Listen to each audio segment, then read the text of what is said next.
اگر یہ باتیں اس تاریخ دور میں جاہلیت کے دور میں کرتا تو پھر توقع تھی. آج کے میڈیا کے دور میں یہ باتیں پھر بھی لوگوں کے ذہنوں میں, لیکن انشاءاللہ کلیئر ہوں گی. میں اس مقصد کے لیے پوچھ رہا ہوں. قرآن کریم جو اہل البیت علیہ السلام اور شیعہ جو مستند علماء ہیں, مثلا اس وقت جو شیعہ علماء اس وقت موجود ہیں اور جو شیعہ علماء سابقہ دور میں گزر گئے ہیں, ان کی کتابیں موجود ہیں, عقائد کی کتابیں موجود ہیں, تفسیر کی کتابیں موجود ہیں قرآن کے متعلق. قرآن کے بارے میں اگر میں کہوں کہ سب سے مستند تفسیر ابھی تک متفقہ طور پر شیعہ و سنی علماء کے نزدیک تفسیر المیزان ہے, علامہ طباطبائی ہمارے اساتید کے استاد تھے وہ, ٹھیک ہے, ان کی یہ تفسیر ہے, ٹھیک ہے. اور انہوں نے اس تفسیر کے اندر بھی لکھا ہے, باقی جو ہمارے جید علماء ہیں انہوں نے بھی لکھا ہے کہ یہی قرآن جو اس وقت بین الدفتین ہے, یعنی دو جلدوں کے درمیان, تو دو جلدوں کے درمیان جو قرآن ہے, یہ 30 پاروں کا قرآن اور 114 صورتوں والا جو قرآن ہے, یہ سارا یہی قرآن ہے جو اللہ تبارک و تعالیٰ نے نازل کیا ہے رسول اللہ کے قلب نورانی پر. اور بلکہ اہل سنت کے ہاں قرآن کے بارے میں بعض اقوال ایسے ہیں جو تھوڑے کمزور ہیں کہ قرآن جمع کس نے کیا ہے, قرآن ترتیب کس نے دیا ہے, وہ صحابہ کی طرف لے آتے ہیں. یہ سب کام رسول اللہ صلی اللہ علیہ وآلہ وسلم نے خود کیا ہے اللہ کے حکم سے. قرآن اترا بھی اللہ کے حکم سے رسول اللہ پر ہے, قرآن ترتیب بھی رسول اللہ کے حکم سے ہوا ہے, سورہ بندی اس کی ہوئی ہے, جتنی آیات کون سی آیت کہاں رکھنی ہے, یہ سب حکم رسول اللہ سے ہوا ہے. اور نہ اس قرآن میں ایک لفظ اضافہ ہوا ہے, نہ اس میں ایک لفظ کم ہوا ہے.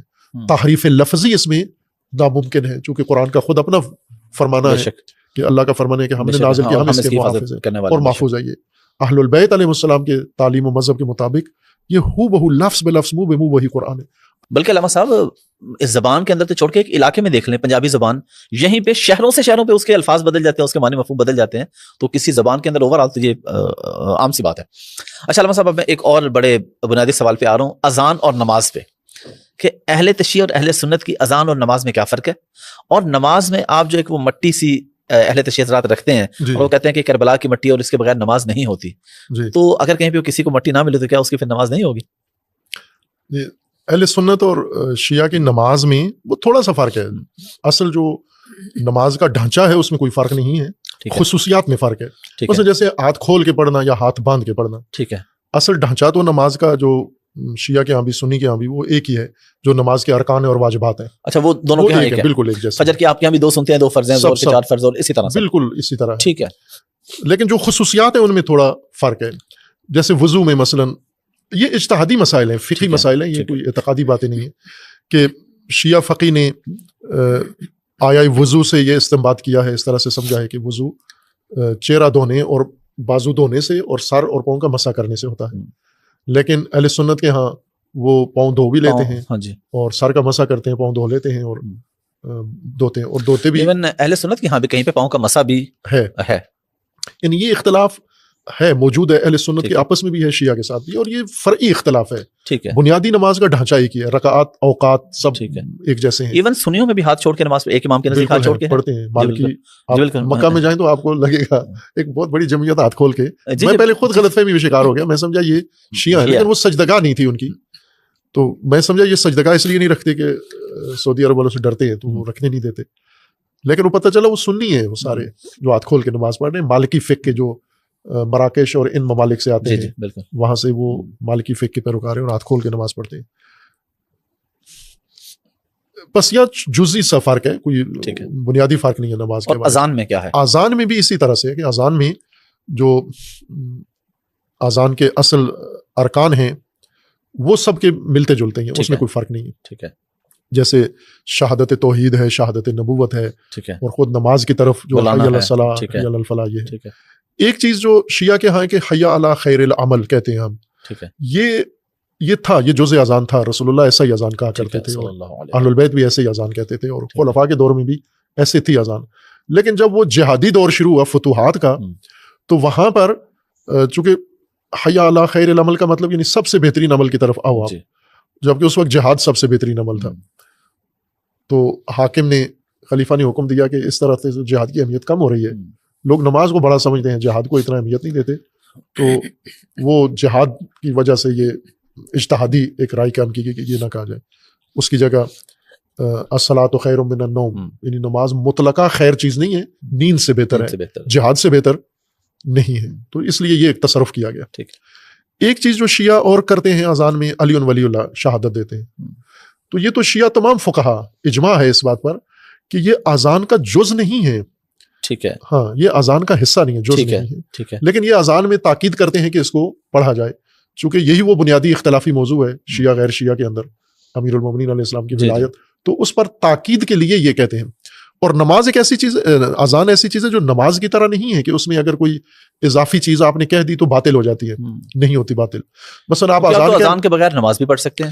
آپ ہاں اذان نہ کہیں تو اذان کہہ رہے ہیں آپ, بیچ میں انہیں کہتے ہیں جی پانی دینا مجھے, لائٹ آف کر دے, اذان کے دوران ہی آپ بات بھی کر رہے ہیں, تو اس سے اذان میں کوئی فرق نہیں, نماز باطل ہو جاتی ہے, اذان باطل نہیں ہوتی. ٹھیک ہے. چونکہ اذان میں گنجائش ہے کہ آپ اپنی ذاتی بات بھی کر سکتے ہیں, تو اس لیے اس گنجائش سے انہوں نے فائدہ اٹھایا اور کہا کہ پھر ہم شہادت دیتے ہیں امیر المومنین کی ولایت کی, اشہد ان علی ولی اللہ. یہ فرق ہے اہل سنت اور جو یہ مٹی رکھتے ہیں. بلکہ میں ایک اور اس زمین میں بتا دوں کہ ہمارے ہاں جو اذان ہوتی ہے 5 وقت اذان ہوتی ہے جی, تو یہ اذان اچھا بڑی حیرت کی بات ہے, آپ کے یہاں 5 نمازیں الگ الگ ہوتی ہیں. 5 الگ نمازیں, ظہرین اور مغرب نمازیں دونوں طرح کی ہوتی ہیں. کچھ لوگ ہیں وہ 3 ٹائم پہ پڑھ لیتے ہیں, کچھ 5 پہ پڑھتے ہیں. 5 پہ بھی پڑھ لیتے ہیں. میں خود 5 پہ ہی پڑھتا ہوں, 5 وقت میں. اچھا, کچھ آزادی ہے, یعنی یہاں کوئی پابندی نہیں ہے کہ آپ, چونکہ دونوں شرعی حکم میں ملا کے پڑھنا بھی الگ الگ پڑھنا بھی, تو دونوں جس طرح جس کی مرضی ہے پڑھنا. لیکن کہ ضد نہیں بنا لی اہل سنت نے, بنا لی کہ ہم نے ملانی ہی نہیں ہے, اہل تشیع نے بنا لی کہ ہم نے الگ نہیں پڑھنی. یہ درست کام نہیں ہے, چونکہ دونوں طرح سے رسول اللہ نے دونوں طرح سے پڑھی ہے. تو اب ہمارے ہاں جو ہے وہ 5 وقت پہ اذان ہوتی ہے, اور اس میں جو اذان ہوتی ہے جس مؤذن کی اذان, وہ اہل سنت کے عالم ہیں جو علی ولی اللہ والی اذان کہتے ہیں. نہیں, یعنی جن کی اصل اذان وہ تو وفات پا چکے ہیں, مصر کے قاری تھے مصطفیٰ غلوش, مجھے بہت پسند تھے ان کی تجوید قرات, بہت میں اس کو پسند کرتا ہوں ان کا انداز. اور انہوں نے اذان بھی شیعہ والی اذان کہی ہے, علی ولی اللہ والی. تو وہی اذان ہم یہاں ہمارے جو قاری ہیں, میں نے انہیں یہ کہا ہوا ہے کہ وہی غلوش والی اذان آپ نے دینی ہے. تو یہ اصل اذان دی ہی اہل سنت نے ہے, جو یہاں ہم تکرار کرتے ہیں اس کی کاپی کرتے ہیں یا اس کے نیج پر ہمارے قاری اذان دیتے ہیں. تو یہ وہ خود غلوش کہتے ہیں کہ جب میں نے یہ اذان دی مصر میں گیا تو مجھے چڑھائی کر دی ہے مفتیوں نے کہ یہ تو نے کیا اذان دی. تو میں نے کہا کہ علی ولی ہے, میں نے اذان میں کہا تو آپ بتاؤ علی ولی ہیں یا نہیں ہے. تو انہوں نے کہا ہے. تو کہا ہیں تو پھر کیا حرج, میں نے کہہ دی ہے تو کیوں اتنا جنجال کھڑا کر لیا ہے آپ نے, وہ غلط بات تو نہیں کی. وہ جو ٹکیاں رکھتے ہیں نماز کے اندر, سجدگاہ اس کو کہتے ہیں مٹی کی, اس کی بنیادی وجہ یہ ہے کہ شیعہ علماء فقہا کے اہل البیت کے تعلیم کے مطابق سجدہ صرف زمین پر کر سکتے ہیں آپ. ٹھیک ہے. جو زمین چیز جو زمین شمار ہو, ڈائریکٹ زمین, یعنی کوئی کارپیٹ, کوئی صف ایسی چیز, کوئی کپڑا نہ ہو, مصنوعی چیز نہ ہو, کپڑا نہ ہو, اوپر کوئی اور چیز ایسی نہ ہو, جو زمین کا حصہ ہے, ٹھیک ہے, زمین کا جز ہو سکتا ہے, وہ آپ کر سکتے ہیں. ٹھیک ہے. لہٰذا آپ خاک پہ سجدہ کریں, ریت پہ کریں, مٹی پہ کریں, گھاس پہ کریں, پتے پہ کریں, لکڑی پہ کریں, جو زمین سے نکلی ہوئی یا زمین کی چیزیں ہیں ان پہ جو زمین شمار ہوتی ہیں. ٹھیک ہے. لیکن جو آپ نے معدنیاتی چیزیں بنائی ہیں, لوہا ہے, دھاتیں ہیں, معدنیات سے نکالا ہے, یا آپ نے پلاسٹک ہے, کپڑا ہے, یہ نہیں ہو سکتا, کیونکہ زمین کا حصہ نہیں ہے, بلکہ زمین کو ڈھانپا ہے آپ نے ان چیزوں سے, زمین نیچے چھپا دی ہے. تو اصل جو بنیاد ہے وہ یہ کہ سجدہ آپ نے زمین پہ کرنا ہے, جو قرآن کریم کی اصطلاح کہ سجدہ زمین پہ کرنا ہے آپ نے. تو زمین کا جو چیزیں شمار ہوتی ہیں وہ یہ ہے. اب آج کل کے دور میں چونکہ جیسے ابھی ہم جہاں بیٹھے ہوئے ہیں تو نیچے زمین تو چھپی ہوئی ہے, اوپر شیٹ لگی ہوئی ہے, تو یہاں ہم نے زمین یا تو اس کو پھاڑیں یا باہر جائیں کسی اور جگہ, تو سہولت کے لیے یہ مٹی کی ٹکیا بنا لیتے ہیں. ٹھیک ہے. یا لکڑی یا پتا یا کوئی چیز ایسی. نہیں, یہ میدان کربلا کی مٹی نہیں ہے. نہیں, یہ تو عام مٹی ہے, اپنے علاقے کی مٹی ہے. وہ ایک الگ موضوع ہے کہ کربلا کی تربت اس کو کہتے ہیں, تربت سید الشہداء, کہ اس کا ایک اپنا حیثیت ہے کہ اس میں شفا ہے اور وہ تبرک ہے. وہ ہونا ضروری نہیں ہے, مٹی ہونا, آپ اپنے لاہور کی مٹی لے لیں, آپ اپنے گاؤں کی مٹی لے لیں. ٹھیک ہے. سجدہ مٹی پر ہونا ہے, زمین پر ہونا ہے, اس کی یہ حکمت. علامہ صاحب آپ نے ماشاءاللہ سفید سوٹ پہنا ہوا ہے, تو شیعہ حضرات تو صرف کالے کپڑے پہنتے ہیں, یا کالے کپڑے کیوں پہنتے ہیں؟ کالے کپڑے مجالس میں پہنتے ہیں, محرم میں پہنتے ہیں, عزاداری کے علامت ہے عزا کی. ٹھیک ہے. سیاہ ہو جاتا ہے, سیاہ پوش. ٹھیک ہے. اور کئی ملکوں میں ہے مختلف, مثلا انڈیا میں عزا کی علامت سفید کپڑے, وہ سفید کپڑے پہنتے ہیں. جب کوئی مر جائے تو وہ سارے سفید پوش ہو جاتے ہیں. ٹھیک ہے. اسی طرح بعض دیگر ملکوں میں وہ سیاہ پہن لیتے ہیں. تو اب شیعہ کے ہاں یہ ہے کہ سیاہ لباس عزا کی علامت ہے. ٹھیک ہے. تو وہ خصوصاً محرم میں ہی پہنتے ہیں, ہمیشہ نہیں پہنتے, مختلف لباس پہنتے ہیں. جس طرح دوسرے اور محرم میں بھی بلیک سے ہٹ کے وائٹ بھی کوئی اور بھی پہنا جا سکتا ہے, ٹھیک ہے, کوئی بھی اکثریت تو نہیں پہنتے کالے کپڑے, کم لوگ پہنتے ہیں. باقی جو معمول کے لوگ ہیں, مثلا آپ اپنے کولیگس کو دیکھیں, آفیسز میں دیکھیں, تو وہ دوسرے معمول روٹین کے پہنے ہوتے ہیں. علامہ صاحب اگر مختصراً، کیونکہ عزا کی بات ہو رہی ہے، محرم کی بات ہو رہی ہے، کربلا کی بات ہو رہی ہے، مختصراً اگر آپ ہماری نوجوان نسل کو بتا دیں کہ یہ واقعہ کربلا ہے کیا؟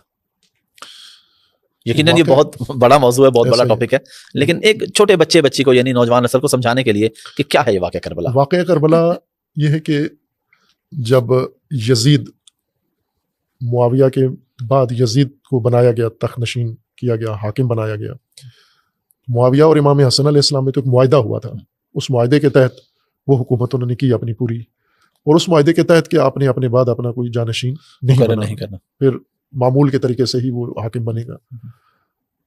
لیکن ایسا ہوا نہیں، اور امیر شام نے اپنے بعد اپنی زندگی میں ہی یزید کو اپنا، بعض صحابہ کے مشورے پر، مشورہ دینے والے صحابہ تھے، ان کے مشورے پر اپنی زندگی میں ہی یزید کو اپنا جانشین بنا دیا. اور یہ اس معاہدے کی خلاف ورزی تھی. اور جب معاویہ کی موت کے بعد یزید نے اپنے گورنر تھے جتنے علاقے کے، مدینہ کے گورنر کو خصوصاً اس نے خط لکھا باقاعدہ، اور اس خط کے اندر اس نے کہا کہ اہل مدینہ سے بیعت لے، اور اس میں 2-3 آدمیوں کا نام لیا کہ ان سے حتماً بیعت لے سب کے سامنے. ایک امام حسین علیہ السلام کا لکھا، اور ایک عبداللہ ابن زبیر ان کا لکھا کہ ان سے بیعت لینی ہے، اور ایک عبداللہ ابن عباس، ان سے حتماً بیعت لینی ہے. چند افراد سے، شاید ایک آدھ اور بھی کوئی ہے، ان سے ہر صورت میں بیعت لینی ہے، چونکہ یہ بڑے افراد شمار ہوتے ہیں، اور انہیں توقع بھی تھی کہ یہ نہیں کریں گے بیعت، لہذا زبردستی. اور اس نے صاف لکھا تھا کہ ان میں خصوصیت کے ساتھ امام حسین علیہ السلام پہ زیادہ آپ نے توجہ دینی ہے، اگر بیعت نہ کریں تو ان کا سر کاٹ کے میرے پاس بھیج دیں.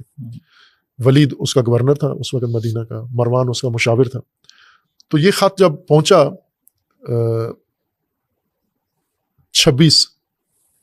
26 رجب کو، انہوں نے امام حسین علیہ السلام کو 26 رجب 60 ہجری طلب کیا امام حسین علیہ السلام کو. اور امام حسین علیہ السلام جب گئے تو دیکھتے ہی امام نے خود ہی کہہ دیا کہ مجھے لگتا ہے کہ تمہارا حاکم مر گیا ہے اور اس نے اپنا بیٹا بنایا ہے، تو تم مجھے اس لیے، تو انہوں نے کہا اس لیے بلایا. پھر انہوں نے خط دکھا دیا کہ یہ خط ہے اور آپ کو ابھی بیعت کرنا ہوگی. امام حسین علیہ السلام نے فرمایا کہ ابھی رات کی تاریکی میں، رات کو گئے امام، رات کی تاریکی میں اور چھپ کے تو مناسب نہیں ہے، تو صبح سب کے سامنے کرتے ہیں یہ بیعت. تو اس طرح امام علیہ السلام نکلنے، تو مروان وہاں بیٹھا ہوا تھا، تو مروان نے کہا ولید کو کہ یہ موقع ضائع نہ کرو، یہ بیعت نہیں کریں گے، اور صبح تک اگر مہلت دی تو معاملہ خراب ہو جائے گا، ابھی سر کاٹ کے ان کا بھیج دو. تو وہاں امام حسین علیہ السلام طیش میں آئے، اور مروان کو بھی، وہ جملے موجود ہیں تاریخ میں، اہل سنت شیعہ دونوں کتابوں میں، کہ اسے جو کہنا تھا وہ کہا، اور خود فرمایا کہ میں ہرگز یزید کی بیعت نہیں، کھل کے کہہ دیا نہیں کروں گا بیعت، یزید فاسق آدمی ہے، فاسد آدمی ہے، قاتل ہے، فلاں ہے، یہ سب، اور میں اس کی بیعت نہیں کروں گا. اور یہ کہہ کر امام واپس آ گئے. اور پھر اس کے بعد ایک دن رکے وہاں پر، اور 28 رجب کو امام علیہ السلام مدینہ سے، چونکہ اب انہوں نے تیاریاں شروع کر دی تھی امام حسین علیہ السلام کو پکڑنے، اسیر کرنے کی یا قتل کرنے کی، تو امام نے مدینہ چھوڑا اور 28 رجب کو مکہ کے لیے روانہ ہو گئے اپنا خاندان لے کر. اور مکہ میں 3 شعبان کو پہنچے، اور 3 شعبان سے 8 ذی الحجہ تک امام وہیں پر مقیم رہے. 8 ذی الحجہ کو حج شروع ہوتا ہے، لوگ عرفہ کی طرف جاتے ہیں، مینا کی طرف، تو امام علیہ السلام نے احرام کھولے اور مکہ سے باہر کوفہ کی طرف روانہ ہو گئے. اور اس دوران 3-4 مہینے جو مکہ میں قیام کیا، تو تمام بزرگان سے، سرکردہ لوگوں سے، صحابہ سے، شخصیات سے ملاقاتیں کی. اکثر نے روکا امام حسین علیہ السلام کو کہ آپ نہ کریں یہ کام، لیکن امام علیہ السلام نے انکار کیا کہ یزید کی بیعت کسی صورت نہیں کر سکتا میں. اور پھر اہل کوفہ کے خط آئے کہ ہم بھی یزید کی بیعت نہیں کرتے، آپ بھی یزید کی بیعت نہیں کرتے، تو آپ ہمارے پاس آ جائیں اور ہم یزید کے خلاف مقابلہ کرتے ہیں، جہاد کرتے ہیں. تو امام علیہ السلام نے عزم سفر کربلا کا کیا. راستے میں امام علیہ السلام کو علم ہوا کہ کوفی اپنے عہد سے پھر گئے ہیں. 18,000 خط لکھے تھے انہوں نے، 18,000 تعداد. جی. اور پھر اپنا سفیر بھیجا حضرت مسلم بن عقیل کو، وہ شہید ہو گئے وہاں پر. اور امام علیہ السلام نے وہاں سے پھر اپنا رخ موڑ لیا کربلا کے ساتھ. جب انہیں علم ہوا کہ کوفہ نہیں، پہلے تو منتظر تھے کہ کوفہ آئیں گے تو ہم یہاں امام علیہ السلام کو پکڑ لیں گے یا شہید کر دیں گے، لیکن امام نے کوفہ کا ارادہ ترک کیا، کربلا کا رخ کیا. تو انہوں نے کربلا کی طرف لشکر بھیج کے امام کا راستہ روک لیا، اور وہی صحرا کربلا کا جہاں شہادت ہوئی وہاں پر امام علیہ السلام کو روک لیا، اور امام نے وہیں پہ خیمے لگا لیے. 2 محرم کو امام وہاں پہنچے، اور 10 محرم کو جنگ ہوئی، اور آدھا دن سمجھے صبح جنگ ہوئی اور عصر تک ختم ہو گئی. شہید ہو گئے سارے. تو اصل جو بنیاد تھی کربلا کی وہ یہی تھی کہ یزید کی بیعت کا انکار, کسی قیمت پر بھی یزید کی بیعت کا انکار کرنا ہے آپ نے. یہی وہ بنیادی نقطہ ہے جو مرحوم ڈاکٹر اسرار صاحب چاہتے تھے اپنی ملت کو بتائیں کہ یہ کبھی بھی نہیں کرنا, یزید کی بیعت نہیں کرنی آپ نے, اطاعت یزید کی نہیں کرنی آپ نے, مسلمانوں کے ساتھ جان دے دینی ہے, لیکن جان دے دیں. مسلمانوں کے ساتھ جو المیہ ہے یہ ہر یزید کی اطاعت پر تیار ہو جاتے ہیں, اور یہ کام درباری علماء کرواتے ہیں ان سے. ایک اور نقطہ میں اسی ضمن میں عرض کر دوں کربلا کی وضاحت میں, جو میں نے مجالس میں کافی بیان کیا ہے, وہ یہ کہ میں شیعہ کو یہ کہتا ہوں کہ آپ کو یزید سے بہت نفرت ہے, لعنت کرتے ہو یزید پر اور اس کے سارے لشکر پر. اور کیوں کرتے ہو آپ, کیوں ہے یہ نفرت آپ کو یزید سے؟ تو اس نفرت کی وجہ یہ ہے کہ انہوں نے امام حسین علیہ السلام اور آل رسول کو قتل کیا, شہید کیا ہے, اس وجہ سے ہمیں نفرت ہے. تو اب میں ان سے یہ پوچھتا ہوں کہ آپ یہ بتاؤ کہ امام حسین کو یزید سے کیوں نفرت تھی؟ کیونکہ اس وقت تک یزید نے یہ کام تو نہیں کیا تھا. یزید نے اس وقت آل رسول کو قتل نہیں کیا تھا جب امام حسین علیہ السلام نے اس کے خلاف قیام کیا. تو اس کا مطلب ہے کہ امام حسین علیہ السلام کی دلیل کچھ اور تھی, آپ کی دلیل کچھ اور ہے. آپ جس دلیل سے یزید کے دشمن ہو وہ ایک ہی یزید ہے, معاویہ کا بیٹا. لیکن امام حسین جس دلیل سے یزید کے دشمن ہیں وہ ہر دور کے یزید کے لیے مقابلے میں. امام حسین کو کیا اعتراض تھا یزید پر؟ یہ نہیں تھا کہ آل رسول کیوں مارے ہیں, چونکہ ابھی نہیں مارے تھے اس نے, یہ تو بعد میں جرم کیا. وہاں پر اس کا جرم امام نے بتایا کہ یہ فاسق ہے, یہ فاسد ہے, یہ شراب خار ہے, یہ مولن بالفسق ہے, یہ کسی لحاظ سے امت مسلمہ کا سربراہ نہیں بن سکتا, حقدار نہیں ہے. یہ اگر ہم چشم پوشی بھی کریں تو بھی یہ حقدار نہیں ہے اس کا. یہ چپ رہنے کی جگہ ہی نہیں ہے, یہاں ہر صورت میں بولنا ہے. تو میں ان کو یہ کہتا ہوں کہ اگر تمہارے دلیل بھی امام حسین والی دلیل ہو یزید کی مخالفت کی, تو پھر تم ہر دور کے یزید کے مخالف ہو گئے. لیکن تم نے اپنی دلیل بنائی ہو, یہ امام حسین کی الگ دلیل تھی, اس لیے تم پوری کائنات میں ایک یزید کے مخالف ہو, معاویہ کے بیٹے کے. لیکن باقی یزید دنیا میں جو مرضی کریں, آپ ان کے مخالف نہیں ہو. ایسا ہی ہو رہا ہے, بالکل صحیح. تو سرمشق تو یہ تھی نا امام حسین علیہ السلام کی کہ آپ اپنے زمانے کے حکمران کو دیکھو, کو فالو کریں بیسیکلی. آپ اپنے زمانے کے حکمران کو دیکھو, فاسق ہے, فاجر ہے, قاتل ہے, شراب خار ہے. اگر یہ ساری صفات اس میں ہیں تو اس کی بیعت نہ کرو, اس کے ووٹ نہ دو, اس کے خلاف قیام کرو. یہی وہ ڈاکٹر اسرار صاحب بتانا چاہتے تھے کہ یہ ماڈل ہونا چاہیے, یہ اٹھاتا ہے لوگوں کو, قوم کو زندہ کرتا ہے. اللہ پاک بہتری فرمائے. بس آخری ایک دو سوال ہے, مجھے بھی اندازہ ہے کافی دیر ہو رہی ہے. پنجتن پاک کا کیا کانسیپٹ ہے, اور جو ائمہ اربعہ کا آپ کے ہاں ہے, یا جو 12 امام بولے جاتے ہیں, یہ بیسیکلی کیا کانسیپٹ ہے؟ ایک کوئی موجودہ امام ہوتے ہیں, ان کی آپ تقلید کرتے ہیں جو گزر گئے, اور اب ہم نے یہ بھی اگین سن رکھا ہے کہ جی شاید عقیدہ یہ ہے کہ جو ائمہ ہیں یہ روز محشر جو ہے وہ پل صراط کراس کروائیں گے, یہ وہاں پہ کام آئیں گے. اس بارے میں شیعہ کا کیا عقیدہ ہے, پنجتن پاک کے بارے میں اور ائمہ کے بارے میں؟ اصل جو اعتقاد ہے شیعہ کا وہ تو امامت کا ہے کہ رسول اللہ صلی اللہ علیہ وآلہ وسلم کے بعد ان کے جانشین ائمہ ہیں, رسول اللہ کی اولاد سے ہی ہیں, علی علیہ السلام سے لے کے امام مہدی علیہ السلام تک, یہ معصوم ہستیاں ہیں. اور یہ حق حکومت ان کا ہے, حق خلافت ان کا ہے, اختیار امت کا ان کو ہے. جس طرح مولا علی علیہ السلام کے بارے میں رسول اللہ نے غدیر میں فرمایا تھا, اپنی پہلے لوگوں کو بتایا کہ یہ میرا آخری سال ہے اور اس کے بعد میں دنیا سے جانے والا ہوں, میری زندگی کے ایام ختم ہے, یہ بتایا لوگوں کو. پھر ان سے پوچھا کہ آیا میں تمہارے اوپر تم سے زیادہ اختیار رکھتا ہوں یا نہیں؟ تو لوگوں نے اقرار کیا کہ ایسا ہی ہے, آپ زیادہ اختیار رکھتے ہیں. تو پھر فرمایا کہ فمن کنت مولا ہوں فہذا علی مولا ہوں, تو اگر میں تمہارا مولا تھا تو اب علی تمہارے مولا ہے. یعنی مولا کا مطلب ہوتا ہے صاحب اختیار, وہ سرپرست, وہ متولی جس کے پاس اختیار ہے آپ کا. تو آپ کی زندگیوں کا اختیار, آپ کے تمام امور کا اختیار پہلے میرے پاس تھا, اب علی کے پاس ہے. یہ سند ہے شیعہ کے پاس کہ اس دلیل سے مولا علی حاکم. اور یہ اہل سنت کی کتابوں میں بھی ہے, صحیح حدیث ہے, متواتر حدیث ہے, مسلم حدیث ہے. یہ بالکل ہے, بلکہ مولانا طارق جمیل صاحب نے اس پہ بڑا واضح کہا اور بڑا کیا, اور اپنے ہی لوگوں نے خیر دے, انہوں نے سمجھے جہاد کیا ہے مولانا طارق جمیل صاحب نے. دیکھیں پاکستان میں کوئی عالم نہ شیعہ نہ سنی طارق جمیل, مولانا طارق جمیل حفظہ اللہ کی شہرت نہیں پا سکا, کوئی سوچ بھی نہیں سکتا. بالکل, جو مقام عزت اللہ نے ان کو دی ہے وہ انہیں کو, اور ہر مسلک کا آدمی, ہر طبقہ ان کی. لیکن انہوں نے جب حق کہنے کی بات آئی نا, تو انہیں پتا تھا, یوں نہیں کہ نادانستگی میں ان سے ہو گیا, انہیں پتا تھا کہ خوب میں یہ بات کروں گا یہ بعضوں کو پسند نہیں آئی. انہوں نے اپنی جس تقریر میں یہ حدیث پڑھی ہے وہیں مجمع کو کہا کہ مجھے لگ رہا ہے تمہیں پسند نہیں آ رہی, تمہارے چہرے بتا رہے ہیں کہ تمہیں علی کو مولا کہنا پسند نہیں آ رہا. اسی وقت انہوں نے پڑھ لیا, اور پھر اس کے بعد ان کے اوپر جو کچھ ہوا نازل ہوا, لیکن وہ الحمدللہ اللہ نے استقامت دی اور قائم ہے, اور یہ حق انہوں نے بیان کر دیا. ظاہر ہے کہ وہ اہل سنت کی حدیث ہے, اہل سنت کی کتابوں میں ہے, وہاں سے انہوں نے پڑھ کے ان کو سنائی گئی. جب ہے یہ حدیث تو مانو اس کو. اور جو اس سے بھی بڑی بات انہوں نے کی وہ یہ ہے کہ مولا کا معنی یہاں پر دوست نہیں ہے, مولا کا مطلب سرپرست ہے. یہ اصل انہوں نے جو جہادی بات کی ہے نا وہ یہ ہے. چونکہ بعضوں نے کہا نا کہ یہاں مراد دوست، مولا سے مراد دوست ہے جی، حاکم نہیں ہے، تو انہوں نے کہا نہیں، مولا سے مراد سرپرست ہے. خوب، یہ حدیث ہے یا اس طرح کی دلیلیں ہیں کہ اس دلیل سے شیعہ کے نزدیک رسول اللہ کے جانشین اہل البیت علیہ السلام ہیں. اب پنج تن پاک جو ہیں یہ آیہ مباہلہ کی وجہ سے ہیں. آیہ مباہلہ میں جب مسیحی نجران کے جب آئے رسول اللہ صلی اللہ علیہ وسلم کے پاس تو حضور نے انہیں سمجھانا چاہا، وہ چند دن رکے لیکن نہیں جب مان رہے تھے تو پھر اللہ نے آیت نازل کی کہ قل تعالوا، کہ آپ آؤ اور ہم مباہلہ کرتے ہیں، نبتہل، ہم مل کر مباہلہ کرتے، تعالوا ندعو ابناءنا و ابناءکم و نساءنا و نساءکم و انفسنا و انفسکم، یعنی تم اپنے بچے لو ہم اپنے بچے، تم اپنی عورتیں لو ہم اپنی عورتیں، تم اپنی نفوس لو ہم اپنی نفوس لاتے. تو اب رسول اللہ جو لے کر گئے، یعنی دو موقع ایسے تھے روایات میں ہے اہل سنت کی کتابوں میں کہ جہاں امت میں بہت اضطراب تھا صحابہ میں کہ کس کو چنتے ہیں. ایک جب خیبر کے موقع پر رسول اللہ نے فرمایا تھا کہ کل میں ایسے کو علم دوں گا جو کرار ہوگا فرار نہیں ہوگا. تو سارے صحابہ رات بھر جاگتے رہے کہ کل ہمیں پتہ نہیں علم ملتا ہے یا نہیں ملتا. حضرت عمر سے روایت ہے کہ وہ فرماتے میں ساری رات مضطرب رہا کہ صبح، اور حسرت تھی، کبھی بھی زندگی میں اتنی خواہش نہیں ہوئی جتنی اس دن میرے اندر تھی کہ اے کاش یہ علم مجھے مل جائے کل، لیکن وہ مولا علی کو مل گیا. اور ایک یہ رات تھی جس میں رسول اللہ نے اعلان کیا ان کو کہ تم اپنے بچے لو ہم اپنے بچے، تم اپنی نفوس لو.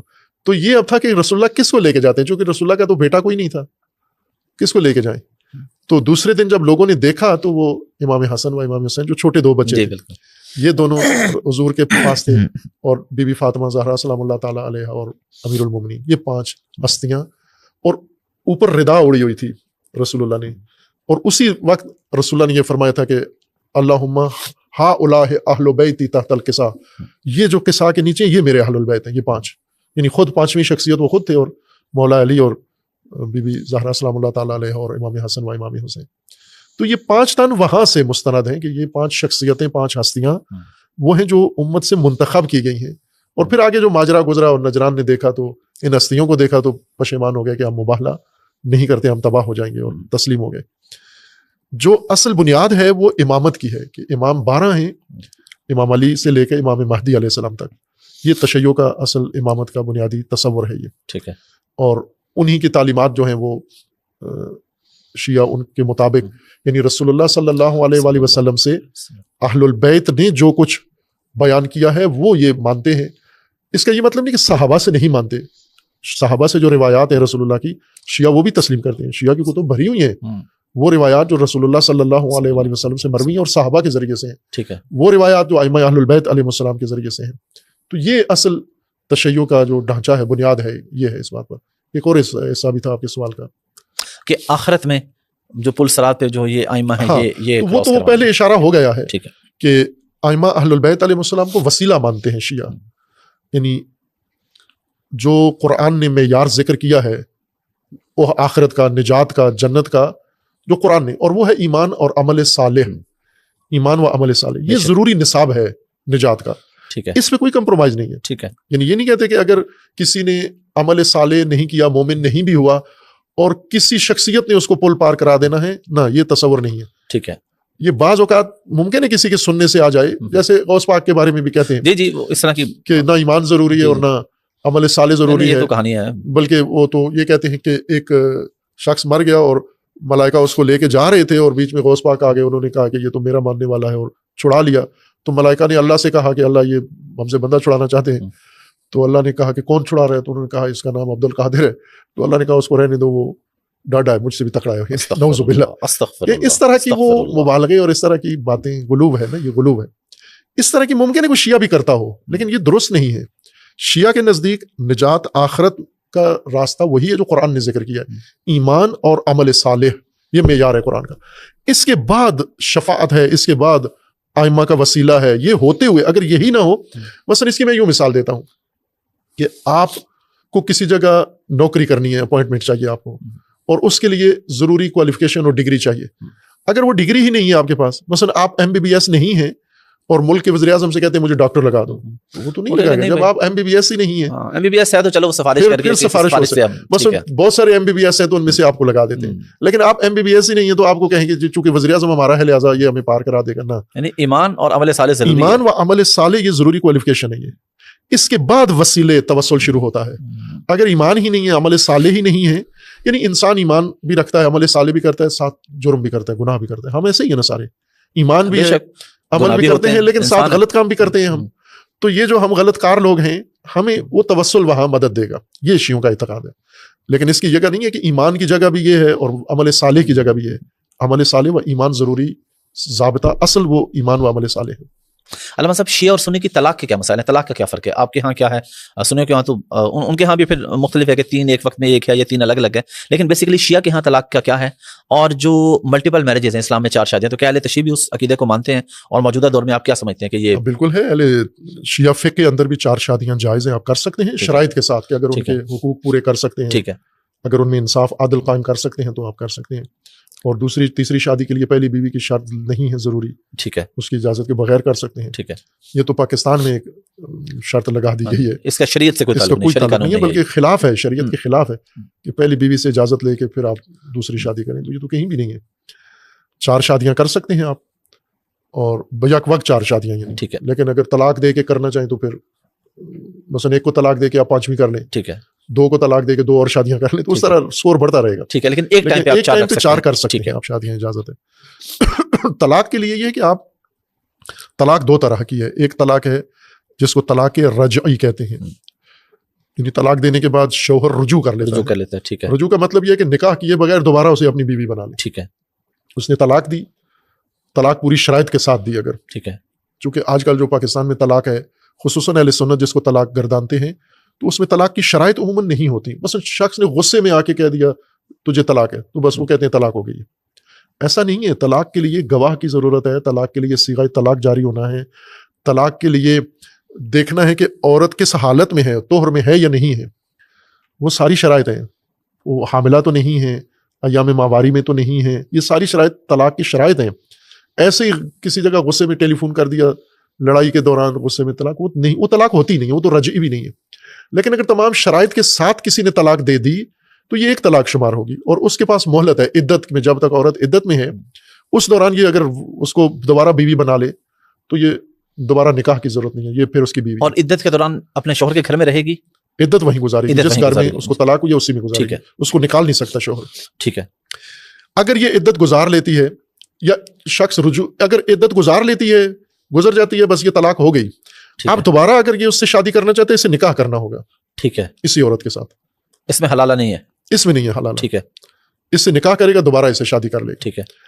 اگر ایک شخص ایسا ہے جس نے طلاق دی عورت کو, پھر رجوع کر لیا, ٹھیک ہے, رجوع کر کے پھر اس کو غصہ آیا یا کچھ ہوا, پھر اس نے طلاق دی دوسری دفعہ کچھ عرصے بعد, ٹھیک ہے, پھر رجوع کر لیا, ٹھیک ہے, پھر گھر میں لے آیا, زندگی گزرتی رہی, کچھ مہینے سال بعد پھر اس نے طلاق دے دی اس کو, اب نہیں رجوع کر سکتا. ٹھیک ہے, 3 کے بعد رجوع نہیں ہے, نہیں ہے. تیسری طلاق اگر ہو گئی تو اب رجوع نہیں کر سکتا. ٹھیک ہے, یہ طلاق بائن, یہ عورت ختم ہو گئی. ٹھیک ہے, اب اس سے نکاح بھی نہیں کر سکتا. نکاح سے کے لیے ضروری ہے حلالہ کرے, یعنی یہ عورت اب کسی اور سے شادی کرے, پھر اس سے طلاق لے اور اس کی عدت بیٹھے, اس عدت کے گزرنے کے بعد اس پہلے شوہر سے شادی کر سکتی ہے. اور یہ حلالہ آپ کے نزدیک بھی حرام ہے اس نیت سے کرنا, اس شرط میں, اس شرط میں اگر نیتاً حلالہ ہو رہا ہے کہ ٹھیک ہے میں کہیں اور جاتی ہوں, طلاق لے کے آ جاتی ہوں, تو آپ کے ہاں یہ جائز ہے یا ناجائز ہے؟ یعنی اگر اس کے ذہن میں یہ ہے کہ میں اس مرد سے شادی کروں اور پھر طلاق لے کے پھر اس پہلے سے کر لوں, ذہن میں یہ ہو اس کے, بے شک اس سے کوئی فرق نہیں پڑتا کہ میں اس سے شادی کر لوں, بلکہ اس سے طے کر لے کہ میں تیرے ساتھ شادی کروں گی, تیری بیوی بنوں گی, پھر تو مجھے طلاق دے گا, پھر میں اس سے شادی کر لوں گی. اس سے جو فارمیلٹی پوری ہو جاتی ہے. اہل تشیع کے ہاں یہ جائز ہے, اس میں ہاں وہ فارمیلٹی پوری ہو جاتی ہے. اچھا علامہ صاحب, آج کل ہم دیکھ رہے ہیں کہ ہماری نوجوان نسل ہے بہت زیادہ وہ ایتھیسٹ ہو رہے ہیں, خدا کے وجود کا انکار کر رہے ہیں اور عجیب عجیب باتیں کر رہے ہیں. کل آپ کے ساتھ ملاقات میں آف دی ریکارڈ یہ بات ڈسکس بھی کہ لوگ آپ کے پاس یہ سوال بھی لے کے آتے ہیں جی ہمارے ذہن میں یہ آتا ہے نعوذ باللہ کہ جی ہم سب کو تو اللہ نے بنایا, تو اللہ کو کس نے بنایا؟ تو اگر کسی آدمی کے ذہن میں یہ خیال آتا ہے تو کیا وہ دائرہ اسلام سے خارج ہو جاتا ہے؟ یہ ایسا ہی ہے. اس وقت ہماری جوان نسل تعلیم یافتہ تعلیمی اداروں کے اندر جو اس وقت مشغول ہیں, یا جو تعلیم یافتہ ہیں اور ملازمتوں میں ہیں ملک کے اندر باہر, جو میڈیا کے ساتھ کنیکٹ ہیں, ان کے اوپر ایک یلغار ہے اس وقت، نظریاتی یلغار ہے، چونکہ یہ پختہ نہیں ہے، بنیاد اپنی نظریاتی نہیں ہے. ہمارا تعلیمی نظام بھی ایسا ہے کہ جو نظریاتی بنیاد نہیں بناتا، صرف ڈگریاں دیتا ہے اور تھوڑی سی مہارتیں ان کے اندر پیدا کر دیتا ہے جس سے ملازمت کے قابل ہوتے ہیں، ورنہ ذہن نہیں بنتے ان کے. اور خصوصاً جو ہمارے علوم ہیں، سوشل سائنسز اور ہیومینٹیز، وہ تو پاکستان میں متروک اور ختم ہی ہو چکے ہیں. ہم نیچرل سائنسز کو زیادہ ترجیح دیتے ہیں، اور نیچرل سائنسز سے تو ظاہر ہے کہ انسان یہ نہیں سیکھتا کہ یہ کائنات کیسے بنی ہے اور کس نے بنائی ہے اور کیوں بنی ہے. تو یہ چیزیں جو آج خلا ہے، یہ ہمارے ضعف ہے نظام تعلیم کا. اور ہمارا مذہبی نظام بھی ناکام ہے اس سلسلے میں کہ ہمارے مذہبی نظام نے زیادہ فرقہ واریت تعلیم دی ہے، فرقے پڑھائے ہیں، دین نہیں پڑھایا. اگر دین پڑھایا ہوتا انہوں نے تو آج مسلمان بہت مضبوط ہوتے، یا کم از کم ہماری دینی مجالس ہیں. میں اکثر شیعہ علماء ذاکرین سے یہ کہتا ہوں کہ اگر آپ اپنی دینی مجالس کو دینی ہی بناؤ اور ان کے اندر دین پیش کرو، ائمہ اہل البیت علیہ السلام کی تعلیمات کو پیش کرو، تو ناممکن ہے کہ کوئی تعلیم یافتہ جوان بہک جائے، ان مغالطات میں آ جائے اور ان بہکاووں میں آ جائے. وہ اس کی نظریاتی بنیاد بناؤ آپ. اب ہوتا یہ ہے کہ بچے ہیں مثلا سائنس کے سطحی سے سبجیکٹ پڑھتے ہیں، پھر اس کے بعد ان کے جو اساتذہ ہیں، ٹیچرز ہیں، وہ بھی انہی کی طرح کے ہوتے ہیں، خام ان کے ذہنوں میں چند شبہات ڈال دیتے ہیں مختلف نوعیت کے، اور وہ بچے خام اس احترام میں، اس استاد کے احترام میں یا اعتماد کی صورت میں کہ یہ تو بہت پڑھا لکھا استاد ہے، یہ تو باہر سے پڑھ کے آیا ہے، یہ جو بات کر رہا ہے بڑی پختہ بات کر رہا ہے، خام بچہ ظاہر ہے ذرا روب میں ہوتا ہے، تو وہ ان کے باتوں میں آ جاتے ہیں. اس کے لیے توجہ کی ہمیں ضرورت ہے، اداروں کو بھی اور علماء کو بھی اس کی طرف توجہ کریں. اور وہ یہ ہے کہ میرے پاس آتے ہیں بچے ذرا ایک جوانوں سے تعلیم سے ہی سروکار ہے، تو بعض اوقات وہ بچے آ کے ذہن میں سوال کرتے ہیں کہ ہمارے ذہن میں غلط خیالات آتے ہیں. تو میں ان سے پوچھتا ہوں کیا مثلا کیا غلط خیالات آتے ہیں؟ تو کبھی وہ کہتے ہیں کہ ہمارے ذہن میں یہ خیال آتا ہے کہ اگر یہ کائنات ساری اللہ نے بنائی ہے تو اللہ کو کس نے بنایا ہے؟ تو میں کہتا ہوں یہ کس نے کہا کہ یہ غلط خیال ہے؟ یہ تو وہ تو پہلے سے بڑا ڈرا ہوا ہوتا ہے کہ یہ خیال آتے ہی سمجھو کہ ایمان تو میرا گیا، یقین گیا، میں تو بالکل سمجھو اندر سے ایمان کی نعمت سے خالی ہو گیا ہوں میں. یہ بات ذہن میں آتے ہی، یہ تصور. تو میں انہیں کہتا ہوں نہیں، آپ یہ بات ذہن میں آئی ہے تو اب اس کا جواب ہے، اور یہ فطری سوال ہے، غیر فطری سوال نہیں ہے کہ ہر چیز کو کسی، چونکہ آپ کو یہی پڑھایا گیا کہ ہر چیز کو کسی نے بنایا ہے، اور دین ہمیں سکھاتا ہے کہ اللہ نے بنایا ہے، تو پھر اللہ کو کس نے بنایا ہے؟ لیکن یہ ہمیں تھوڑا اس بنیاد میں جانا پڑے گا کہ یہ جو فارمولہ ہمیں پڑھایا گیا کہ ہر چیز کو کسی نے بنایا ہے، یہ ادھورا فارمولہ پڑھایا گیا ہے کہ ہر شے کو کسی نے بنایا ہے نا. یہ قانون پورا یہ ہے، ہر وہ شے جو پہلے نہیں تھی اور پھر پیدا ہوئی ہے اس کو کسی نے بنایا ہے. یہ تھا پورا سوال، یہ تھا کہ ہر وہ چیز جو پہلے نہیں تھی اور پھر پیدا ہوئی ہے اس کو کسی نے بنایا ہے، اس کا ڈھونڈو کس نے بنایا ہے. لیکن اللہ تبارک و تعالیٰ کی ذات کے بارے میں یہ تصور ہی نہیں ہے کہ وہ پہلے نہیں تھا اور پھر وجود میں آیا ہے. اللہ کی ذات قدیم ہے، ازلی ہے، یعنی یہ فرض نہیں ہے کہ اللہ بھی نہیں تھا، کوئی ایسا دور وقت ایرا ایسا گزرا ہے کہ جس میں اللہ بھی نہیں تھا پھر اللہ پیدا ہوا پھر اللہ نے کائنات پیدا کی. نہ، یہ تصور غلط طریقے سے ہمارے ذہن میں آ گیا ہے. جیسے مثلا جو چیز گیلی ہے تو دیکھا جاتا ہے کس سے گیلی ہوئی ہے. مثلا یا فرش گیلا ہے یا میز گیلی ہے تو آپ پوچھتے ہیں کہ یہ کیسے گیلی ہوگی. پانی کے بارے میں تو کبھی آپ نے پوچھا یہ پانی کیسے گیلا ہو گیا؟ چونکہ جو چیز خشک تھی اپنی ذات میں گیلی نہیں ہے لیکن اب گیلی ہے تو ہمیں اس کے بارے میں پوچھنا ہے کہ کیسے گیلی ہوئی. لیکن جو پیدائش میں، جو اپنی بناوٹ میں، جو اپنی ہستی میں ہے ہی گیلی، اس کا تشخص یہی ہے کہ اس نے گیلا ہونا ہے، تو اس کے بارے میں ہم کیا پوچھیں گے؟ مثلا یہ کمرہ گرم ہے تو ہم پوچھتے ہیں یہ گرم کیسے ہوا، لیکن آگ کیسے گرم ہے یہ تو نہیں ہم پوچھیں گے، تو اس کی تو ذات میں ہے گرمائش ہے. تو یہ وہ چیز ہے جو ہم اپنے بچوں کو بتانا بھول جاتے ہیں. وہ بچے سنی سنائی دیکھا دیکھی میں کہتے ہیں ہر جو کچھ ہے اس کو کسی نے بنایا ہے، تو پھر اللہ کو کس نے بنایا ہے؟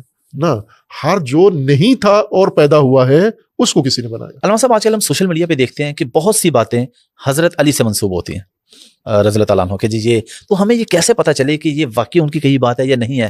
اب آپ دیکھیں کہ لوگ میرے خیال خود سے جملے لکھتے ہیں، نیچے نام لکھ دیتے ہیں. ایسا ہی ہے، ایک شعر جو بھی سنے یا علامہ اقبال یا مرزا غالب کا ہوتا ہے جی جی یا ایک دور تھا فراز کے ساتھ جو حشر کیا اس قوم نے، اور پھر اس کے بعد ہے کہ جو کوئی پنساری کا نسخہ ہے تو وہ حکیم لقمان جی بالکل سے منسوب ہو جاتا ہے، جو کوئی فلسفی نوعیت کی بات ہو وہ افلاطون ارسطو سے منسوب ہو جاتا ہے. تو یہ ایک پاکستان کے اندر ہے، چونکہ میں نے جیسے اشارہ کیا نا کہ پاکستان میں ایک بہت بڑا قحط ہے، وہ ہے سوشل سائنسز کا، ہیومینٹیز کا، فلسفہ، منطق، ہستی شناسی، یہ وہ چیزیں ہیں جو سماجیات یہ نہیں پڑھائی جاتی، اور اس وجہ سے ہمارے اساتید بھی، ہمارے اسکالرز بھی، ہمارے اسٹوڈنٹس بھی، ہمارے علماء بھی بنیادیں کھوکھلی ہیں ان کی. یہ اس چیز کا نتیجہ ہے. اگر ہم یہ پڑھاتے نا تو پھر یہ چیزیں نہیں ہونی چاہیے تھی کہ کوئی اچھی بات ملتی ہے تو آپ، یعنی چونکہ آپ کے پاس تحقیق کا کوئی ہے ہی نہیں ہے، رجحان نہیں ہے. ہماری تعلیم کی بنیاد تحقیق نہیں ہے، ہماری میڈیا کی بنیاد تحقیق نہیں ہے. آپ اپنے ریگولر میڈیا کو دیکھیں، آپ سوشل میڈیا کو دیکھیں، کتنے آپ کے اینکرز یا اسکالرز ہیں جو تحقیق لے کر آتے ہیں، وہ نایاب ہیں جو تحقیق لے کر آتا ہوں. اکثر ایسے اینشینٹ مکھی پہ مکھی مارنا، اس طرح کی باتیں آ کے ٹائم پورا کر کے چلے جاتے ہیں. ممبر پہ جو لوگ بیٹھتے ہیں وہ تحقیق لے کر نہیں آتے. مزے کی بات ہے کہ ہم نے ایک کانفرنس کروائی تھی وحدت امت میں صحابہ کا کردار، اصحاب رسول نے امت کو متحد رکھنے میں کیا کردار ادا کیا. تو میرے خیال میں کوئی 50 کے قریب وہ تھے اسکالر جنہوں نے تقریریں کی ہیں، 40-50 تھے. کسی ایک نے بھی نہیں بتایا کسی ایک صحابی کا نام لے کے کہ صحابہ نے کیا کردار ادا کیا. تو آخر مجھے معذرت کے ساتھ کہنا پڑا کہ جو موضوع کے بارے میں بھی تو کچھ بولیے آپ کہ صحابہ نے کیا کردار ادا کیا وحدت امت میں. اب تحقیق ہی نہیں ہے، مطالعہ نہیں ہے، وقت ہی نہیں ہے. ادھر سے میسج آتا ہے آگے فارورڈ کر دیتے ہیں، ادھر کا میسج آتا ہے ادھر فارورڈ کر دیتے ہیں. اب علی علیہ السلام کے اقوال ہیں یا نہیں ہیں، تو یہ تو بہت آسان ہے، چونکہ آپ کے پاس PDF نسخے ہیں، آپ کے پاس ڈیجیٹل نسخے ہیں کتابوں کے. امیر المومنین کے جو کلمات خطابات فرامین کی 2 کتابیں ہیں. ٹھیک ہے. ایک نہج البلاغہ ہے، بالکل ترجمہ شدہ ہے، بالکل ہر فارمیٹ میں ہے، پرنٹڈ فارمیٹ میں ہے، ڈیجیٹل میں ہے، بالکل PDF میں ہر طرح آپ کو مل جاتا ہے. آپ اس میں، اور سرچیبل بھی ہیں بعض، آپ سرچ ڈالیں اس میں لفظ لکھیں آپ کو پتہ چل جاتا ہے. اور دوسرا ہے غرر الحکم. ٹھیک ہے. درر الکلم وغرر الحکم، ایک جو نہج البلاغہ سے پہلے لکھی گئی کتاب ہے. اس میں مختصر آدھا جملے کے وہ اقوال ہیں کہ زیادہ تر وہاں سے لکھے گا. تو یہ دونوں کتابیں نیٹ پہ موجود ہیں، یہ دونوں کتابیں پرنٹڈ شکل میں گھروں میں موجود ہیں، اردو میں، انگلش میں، ہر زبان میں ہے. تو آسانی سے ایک آدمی تشخیص دے سکتا ہے کہ یہ قول امیر المومنین کا ہے یا نہیں ہے، یہ شعر اقبال کا ہے یا نہیں ہے. جو بھی کسی نے ٹھوس دیا تو اب جس نے نیٹ پہ ایک دفعہ پڑھ لیا یہ قول امیر، وہ اس کو فارورڈ کر دیتا ہے اگلے کو.